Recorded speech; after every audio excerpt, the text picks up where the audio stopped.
Lo dijo él. A primera hora. Muy bien, seguimos 7 de la mañana con 18 minutos. Saludamos a Virgilio Hernández, él es integrante de Revolución Ciudadana, ex legislador y actualmente parlamentario andino por esa agrupación política. Virgilio, ¿cómo le va? Bienvenido, buenos días. Muy buenos días, siempre es un gusto estar con ustedes, saludarles a ustedes y a través suyo a la enorme audiencia que ustedes tienen. Gracias. Quiero empezar por temas de Revolución Ciudadana porque ayer hubo una sentencia de primera instancia de la jueza del Tribunal Contencioso Electoral, Ivonne Coloma, que declaró prescrita una acción que había sido presentada por la presidenta del Consejo Nacional Electoral, Diana Tamain, en contra del movimiento Revolución Ciudadana por el manejo económico de esta organización política durante las elecciones presidenciales y legislativas anticipadas del año 2023. Sin embargo, me explicaban en el Tribunal Contencioso Electoral ayer, es susceptible de apelación, pero hay una sentencia de primera instancia. ¿Cómo recibieron ustedes o cómo tomaron ustedes esta decisión de la jueza Ivonne Coloma? Bueno, nosotros realmente cuando se trata de temas de la justicia, sea de la justicia ordinaria o sea de la justicia electoral, ya estamos preparados para cualquier sorpresa. Pero entiendo, no conozco todavía en profundidad todo el contenido, simplemente la resolución, pero lo que se señala ya no había cómo el tribunal pueda actuar porque hasta el tiempo para presentar la denuncia, según dice la parte resolutiva, había prescrito. Por lo tanto, se había concluido los tiempos en que se podía presentar esta denuncia por parte de la presidenta del Consejo Nacional Electoral. En la resolución dicen que tiene que investigarse a los responsables de la parte administrativa, y que seguramente esto puede también tener una apelación, aunque si terminó el tiempo para presentar la denuncia y está prescrito, no debería prosperar esa apelación en el Tribunal Contencioso Electoral. Y la reflexión de fondo es que básicamente este tiempo se agudizarán una serie de mecanismos porque lo que está muy claro es que se busca unas elecciones que de alguna forma sean una pantomima de elecciones. Se busca tener elecciones sin contradictores, se busca que se llegue al proceso electoral y en la disputa de las distintas dignidades, incluso no tener contendores, yo diría, por parte del partido de gobierno. Esta es la intención que nosotros vemos y además los mecanismos a través de los cuales el presidente de la República desarrolla o se relaciona con la oposición, vemos que están alejados del espíritu de la Constitución, de lo que incluso dice la ley, porque hay un estatuto de la oposición. Nosotros, siguiendo ese mecanismo, incluso nos hemos inscrito como oposición en el Consejo Nacional Electoral, que es lo que está prescrito precisamente en la ley. Pero es muy claro que el gobierno nacional lo que hace con sus opositores, con los más débiles, y esto vale no solo para opositores políticos, también podemos ver esto en otros ámbitos, pero con los más débiles busca comprarlos, busca cooptarlos, y a quienes no pueden ni comprarlos ni cooptarlos, entonces el mecanismo es o apresarlos o buscar la eliminación política, e incluso, y esto es lo que esperamos que en el Ecuador no suceda, que esto no llegue, como lamentablemente se ha sucedido en otros países, a la eliminación física. No hay formas democráticas de trato entre el gobierno y la oposición. Lo que usted nos decía, y lo cito textual, están preparados para cualquier sorpresa. ¿Qué quiere decir entonces de esa preparación y qué sorpresa es la que espera? Que ya no nos sorprende nada, absolutamente nada, que cualquier tipo de arbitrariedad nosotros entendemos que puede suceder, que puede pasar, cualquier tipo de arbitrariedad. Si un día se les ocurre apresar a un alcalde y cuando lo allanan, tienen ya y se realiza este allanamiento con fines de formulación de cargos, ¿no? Le traen a Quito y sin embargo se espera 14, 15 horas, ¿para qué? Para que entre en turno el juez que les convenga. Entonces, esto se hace con el alcalde de la ciudad de Guayaquil. Ayer había anuncios públicos de que posiblemente iba a haber allanamientos contra el alcalde de Quito, contra la prefecta. Eso no pasó. No, lamentablemente esta información, o afortunadamente esta información no, desde lo que tengo hasta ahora y que revisé antes de llegar, no ha sucedido. Pero allanamientos, ¿por qué se presume que se iban a generar en el municipio de Quito y en la prefectura de Pichincha? Es que ya... ¿Pero cuál sería la razón? Supuestamente la razón habría sido porque hay denuncias de que se habían movilizado empleados, que se habían movilizado bien desde el sector público, pero puede ser cualquiera. Ya no importa si hay o no razón. ¿Sí? Lo que pasa es que hay motivos que hacen que básicamente el gobierno actúe con venganza. Esta es la razón, que se actúe con venganza y quizá ver gente movilizada por una ley que efectivamente atenta y una ley que afecta a los ciudadanos genera preocupación, de tal forma que aquí ya no sirven ni que existan procedimientos jurídicos ni tampoco razones, sino básicamente una acción del gobierno que lo que busca es de todas formas acallar la oposición. ¿Cómo están preparados, por ejemplo, para una posibilidad, si es que así fuese, ¿verdad?, de que se pueda perder el casillero electoral de Revolución Ciudadana? ¿Cómo están preparados ahí? Yo sinceramente le quiero decir, he escuchado decir a la presidenta del movimiento que podemos tener un escenario B, C, pero yo sinceramente le digo, yo no quiero pensar en otro escenario. ¿Y sabe por qué no quiero pensar en otro escenario? Porque no hay razón para poder pensar en otro escenario. Y no hay que naturalizar las arbitrariedades, no hay que naturalizar los abusos. Sí, hay esta pretensión.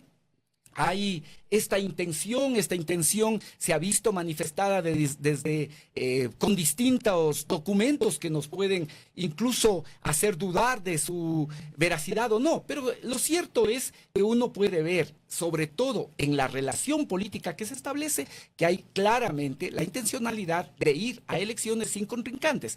Entonces, podríamos pensar en otros mecanismos, podríamos pensar o se podría pensar en otras alternativas, pero no hay por qué hacerlo. ¿Pero como cuáles? No, es que no hay por qué hacerlo. Yo por eso le señalaba que aunque esto es lo que han señalado otros compañeros del movimiento, yo creo que ese no es un escenario que hay que pensar, porque ¿cuál sería la razón por la que se ilegaliza el movimiento?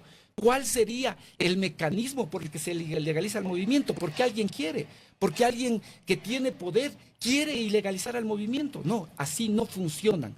Y no hay que naturalizar ni los abusos ni las arbitrariedades. Si alguien quiere, por poderoso que sea o que se sienta, nosotros creeríamos que no tenemos por qué actuar en función de esos temores, no hay por qué actuar en función de esos miedos, sino más bien seguir defendiendo la legalidad de nuestra participación, y en el marco de esa participación democrática estamos seguros que vamos a tener el apoyo y la respuesta ciudadana. Pero más allá de si se quiere o no, podría ser una posibilidad, es decir, hay tal vez esa posibilidad, ¿verdad? Sobre eso, ¿qué plan A, B o C, como usted ha dicho, que les ha dicho también la líder ahora mismo de la Revolución Ciudadana, hay en torno a una posibilidad de perder el casillero de Revolución Ciudadana? Es que si yo le respondo a su pregunta, me estaría contradiciendo en mi argumento central. Pero hay un plan A, B o C, más allá de si se quiere o no. Pero le vuelvo a decir, si yo respondo a esa pregunta, me estaría contradiciendo en mi argumento central. Mi argumento es que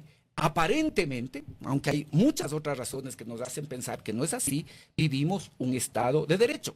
Podría incluso tomar las palabras y las reflexiones que hace Gustavo Ferreira, que dice que hay estados de no derecho, pero que incluso en esos estados de no derecho se mantienen ciertas formalidades. Una de esas formalidades son las elecciones, y en las elecciones participan los movimientos que están legalmente acreditados para poder hacerlo. Nosotros somos una organización política que tenemos nuestro registro electoral. Se intentaba o se decía que una de las causas precisamente para impedir la participación era esta denuncia que había presentado la presidenta del Consejo Nacional Electoral. Y hay una decisión en primera instancia del Tribunal Contencioso Electoral. Pero ustedes tienen 4 denuncias, me parece que tienen 3 denuncias más, ¿no? Exactamente, esa es, 3 denuncias más. Entonces, se podría decir que si se actúa en derecho, no hay razón por la que se deba prescribir al movimiento Revolución Ciudadana. No hay razón jurídica para eso.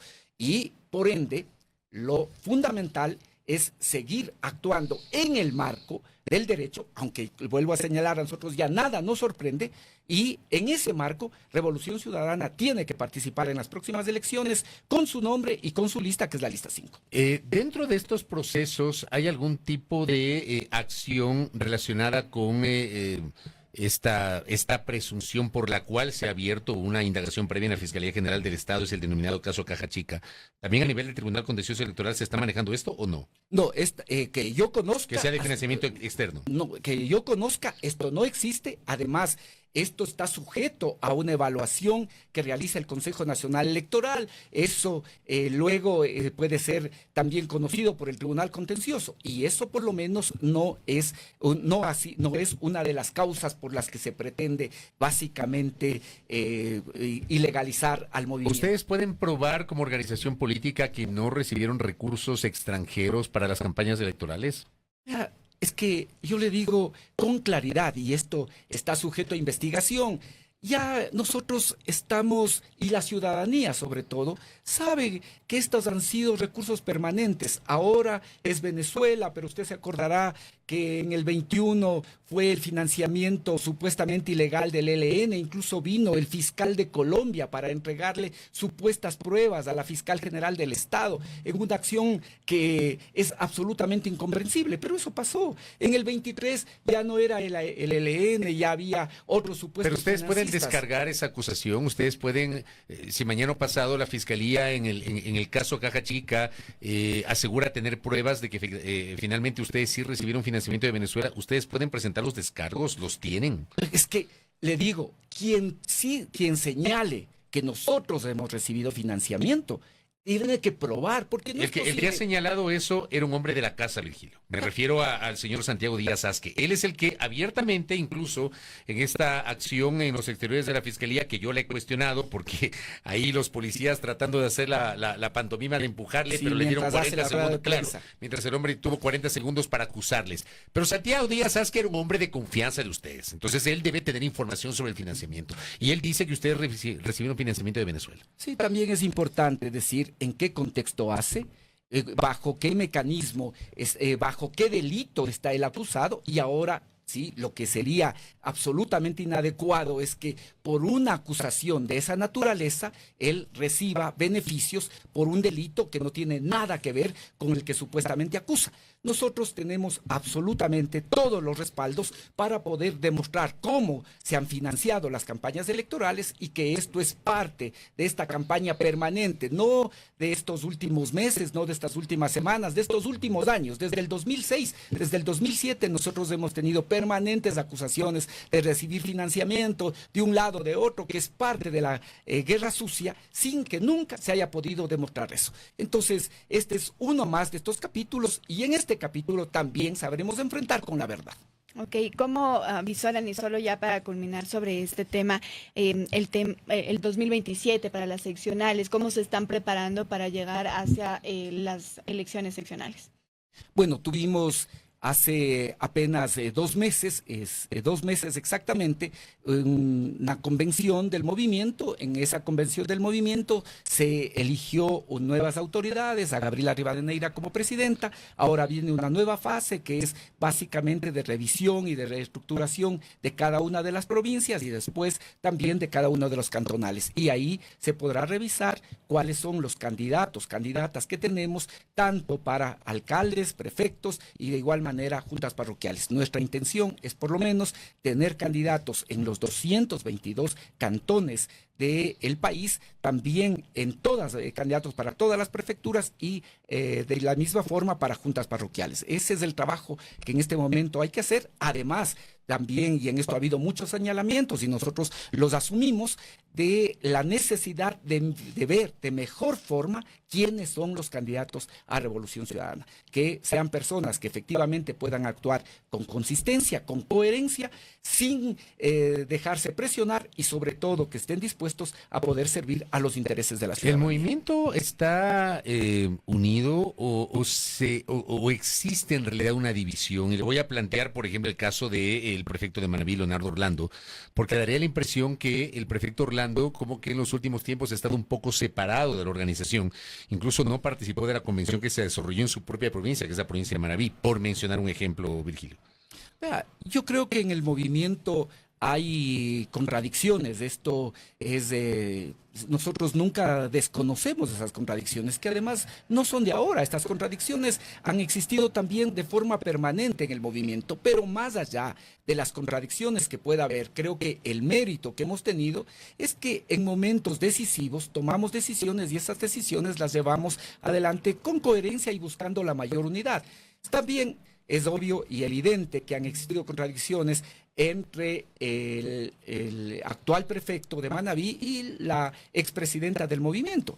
Esperamos que ahora, con la nueva presidencia, se pueda hablar, se pueda dialogar. Yo considero que Leonardo Orlando es un militante del movimiento que además ha cumplido un papel fundamental en la provincia de Manabí y que es también necesario volver a rearticular con aquellas personas que puede haber habido contradicciones. Esto es parte de los movimientos políticos. No hay que satanizar la discusión e incluso estos niveles de contradicción que puede existir, pero es importante pasar de eso, dialogar y en lo posible que del movimiento no se desarticulen con quienes venimos trabajando. El movimiento tiene que tener las puertas abiertas para recibir a aquella gente que pueda actuar con conciencia, con coherencia y mantener aquellos cuadros valiosos que aportan y que han aportado al movimiento. También han tenido gente que a la vuelta de la esquina ustedes les han abierto las puertas y de pronto ganan una elección y se separan, y hay casos emblemáticos. Me parece que en la actual Asamblea Nacional ustedes se quedaron sin 6 legisladores, pero creo que los casos más sonados son los de Sergio Peña y los de Yajairo Resta, por mencionar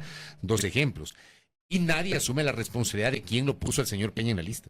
Sí, sí, por eso yo le he señalado que que uno de los elementos que ahora precisamente se tendrá que revisar es quiénes son estos candidatos y candidatas. Dejan afuera gente de la casa como Gisela Garzón y lo ponen al señor Peña y miren lo que pasó. Sí, por eso yo le he señalado que uno de los aspectos que tiene que revisarse es que estas personas sean personas con coherencia, sean personas con consistencia, que van a poder resistir presiones y por eso, precisamente, para poder resistir presiones tienen que tener una integridad de tal forma que no vayan después a ser sujetos de chantajes, de extorsiones, que después deben actuar de manera indecorosa, como es el caso del señor Peña. Y desde la Revolución Ciudadana se continúa, o más bien se ha también estado de acuerdo con las declaraciones que el líder de la Revolución, Rafael Correa, realizó el año pasado, por ejemplo, en donde él decía que se iba a oponer a candidatos tibios y ahí mencionaba a Pavel Muñoz, por ejemplo, en Quito.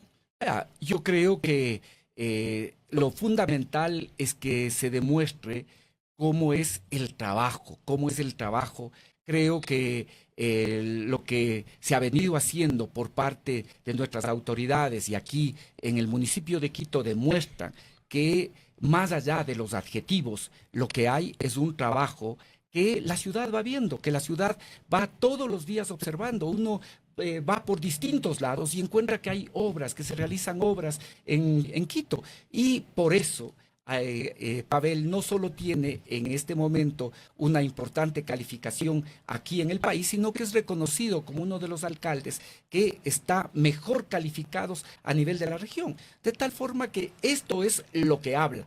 Y creo que cuando se trata de defender también los intereses de Quito y una perspectiva de gobierno democrático, Pavel ha sido también absolutamente... Él va a ser el candidato de la reelección. ¿Es un hecho eso? No, esas son cosas que aún no se han hablado, que aún no se han conversado.